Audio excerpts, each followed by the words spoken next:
Telangana assembly సమావేశంలో లైవ్లో చూద్దాం.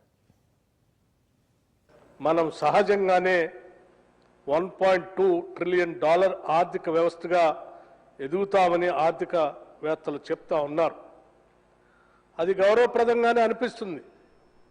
కానీ ఈ రాష్ట్రంలోని ప్రతి రైతుని, ప్రతి దళితుడిని, ప్రతి గిరిజనుని, ప్రతి మహిళని, ప్రతి పౌరుల్ని శ్రేయస్సులోకి తీసుకొని రావటానికి అది సరిపోదు. ఆ $1.2 ట్రిలియన్ సహజ వృద్ధికి మరియు మనం ఆశించే $3 ట్రిలియన్ గమ్యానికి మధ్య ఉన్న అంతరాన్ని పూడ్చడానికి మనం గతం నుండి ఒక నిర్మాణాత్మక విరామం అవసరం. ఈ పత్రం ఆ విరామం యొక్క విధానాలని వివరిస్తుంది. ఆశయం యొక్క గణితం సార్, ఈ దార్శనికత సోలో వృద్ధి నమూనా యొక్క కఠినమైన సూత్రాలపై ఆధారపడి ఉంది. ఈ లక్ష్యాన్ని సాధించడానికి మనం కేవలం ఎక్కువ మంది కార్మికులను చేర్చితే సరిపోదనేది చెప్తుంది. మనకు ఒక ఉత్పాదకత షాక్ అవసరం. మేము ఒక కఠినమైన లక్ష్యాన్ని నిర్దేశించుకున్నాం. మా పెట్టుబడి రేటుని జిఎస్డిపిలో 52%కి పెంచటమే దాని లక్ష్యం.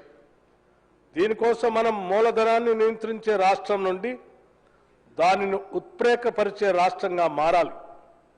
దేశీయ పొదుపులు, విదేశీ ప్రత్యక్ష పెట్టుబడులు మరియు మొదటిసారిగా మా స్టార్టప్ల కోసం ఆవిష్కరణలోని నష్టాన్ని తగ్గించడానికి ఒక ప్రత్యేక ఫండ్ ఆఫ్ ఫండ్స్ మిశ్రమం ద్వారా మేము దీనిని సమీకరిస్తున్నాం.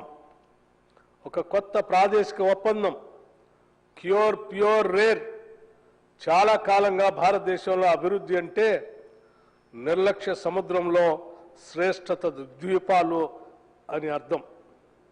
హైదరాబాద్ అభివృద్ధి చెందుతుండగా మారుమూల జిల్లాలు పైనుండి కిందికి వచ్చే ఆర్థిక ప్రయోజనాల కోసం ఎదురుచూడటం మనం చూస్తూ ఉన్నాం. ఈ పత్రం ఆ నమూనాను మార్పు చేస్తుందని చెప్పడానికి సంతోషిస్తూ ఉన్నాను. మేము రాష్ట్రానికి క్రొత్త ప్రాదేశిక భౌగోళిక శాస్త్రాన్ని పరిచయం చేస్తున్నాం. Cure core urban region economy ORR లోపల మేము నికర జీరో సేవల ఆధారిత మహానగరాన్ని నిర్మిస్తాం. Pure peri urban region economy ORR మరియు రీజనల్ రింగ్ రోడ్ మధ్య మేము తయారీ ఇంజిన్ని నిర్మిస్తాం. ఇక్కడే కర్మాగారాలు, లాజిస్టిక్స్ హబ్లు మరియు బ్లూ కాలర్ ఉద్యోగాలు వృద్ధి చెందుతాయి. ఇక్కడ దాదాపు 30,000 ఎకరాల అద్భుతమైన భారత్ ఫ్యూచర్ సిటీ. ఇది ఆర్టిఫిషియల్ ఇంటెలిజెన్స్ నగరం మరియు ఆరోగ్య నగరాన్ని కలిగి ఉంటుంది. Rare rural agri reason economy regional ring road దాటి వ్యవసాయాన్ని జీవనాధార కార్యకలాపంగా పరిగణించడం మానేస్తాం. మేము దానిని అధిక విలువైన బయో ఎకానమీగా పరిగణిస్తాం. ఆహార ప్రాసెసింగ్ మరియు పర్యావరణ పర్యాటక రంగంపై దృష్టి సారిస్తాం. మా వాగ్దానం చాలా సులభం. తెలంగాణలో ఎక్కడ ఒక బిడ్డ జన్మించినా అవి ప్రపంచ ఆర్థిక కేంద్రానికి కేవలం 180 నిమిషాల్లోపు ఉండేటట్టుగా ఉంటాయి. మానవ మూలధనం అధ్యక్ష, జర్మన్ మోడల్ భవనాలు దేశాలను నిర్మించ